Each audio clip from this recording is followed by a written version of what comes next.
Good news, everyone! Warudo is now supported in Halo Pack from version 1.3 onwards. I've been toying with Warudo a lot this past few weeks, and I'm pretty surprised how advanced it is when compared to VSeeFace. For example, they have visual scripting for advanced users and native hand tracking in the application. Since a lot of you guys have been asking for Warudo support for a while now, when finalizing in the Halo Pack, you can now use the first option for Warudo export.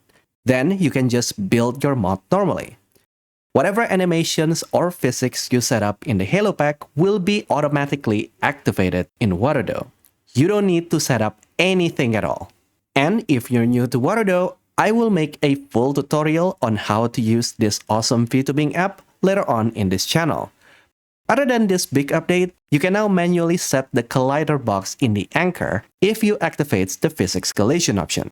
This option allows you to flick your halo with your hand as I've shown in the launch video. And that's pretty much it for this update. As always, all updates from my tools are completely free. You can just re-download the pack from my Ko-fi page. If you like this tool, then be sure to like this video and comment down below to help boost the algorithm. Or you can support me on Patreon like these awesome people and help me make more of these simple tools from just $1 per month.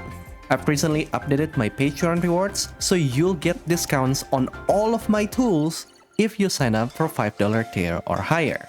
I cannot stress enough just how much Patreon can help remove the headache with the YouTube algorithm. Subscribe if you'd like to see more tools in the future, and I'll see you guys later. Goodbye.